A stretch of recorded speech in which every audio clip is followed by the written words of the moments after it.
ముందు ముందు తెలుస్తుంది తొమ్మిది చెప్తాడు భగవంతుడు భార్య లేక భగవంతుడు ఆనాడు బాధపడ్డాడు. ఏమంటే మంత్రి గారు అండి భార్య ఇల్లు తెలుసా నీకు? నాకు తెలియదు. నువ్వు తెలియదు కదా. భార్య కానీ ఇంటిగా లేకపోతే అమ్మా మన వంట మనమే చేసుకోవాలి. అవునండి కదండవా? అవునండి. మన బట్టలు మనం ఉతుక్కోవాలి, మనమే ఉతుక్కోవాలి. ఆడవారు విలువ తెలిసిన భగవంతుడట మహానుభావుడు ఆనాడు మహావిష్ణువే బాధపడ్డాడట.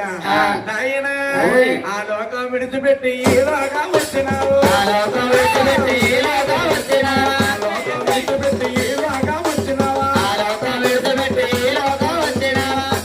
బాలుడువా అందరికీ దేవుడువా, బాలుడువా అందరికీ దేవుడువా,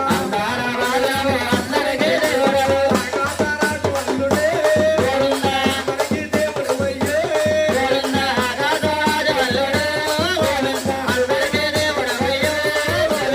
ఆలోకం విడిచిపెట్టి ఈ లోకం వచ్చినావా,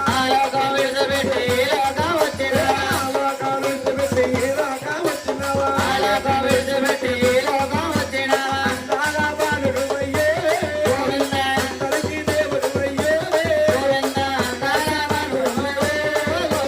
అందరికీ దేవుడువయ్యే, ఆనాడు భగవంతుడు భార్యలే కలిగి ఉన్నాడా? లక్ష్మీ లక్ష్మి లక్ష్మి ఆది లక్ష్మి ఓడిరా లక్ష్మీ తల్లి రారా.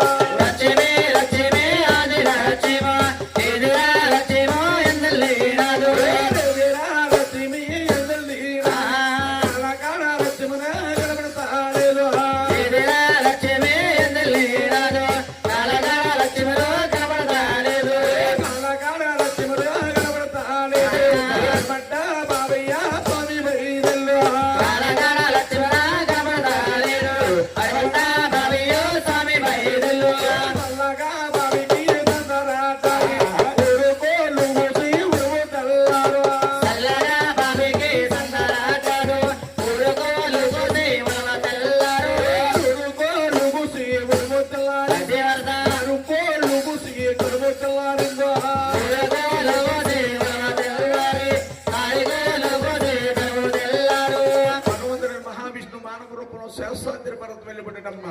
శేషాద్రి పర్వతాన ఒక పొన్న చెట్టు ఉంటే పొన్న చెట్టు గడ మాగానగా నిద్రపోతా ఉన్నాడు భగవంతుడు. ఆ పొన్న చెట్టుకి గాంధర్వ పక్షులు గూళ్ళు కట్టియడండి. ఆ యాకు ఈ యాకు రాస్తా ఉన్నాయి. భగవంతుడు ఎంతకు వెండుతున్నాడు, వర్షాలు తడుస్తున్నాయి. ఆకులన్నీ కలిపి శతపుట్ట కింద తయారైనాయి.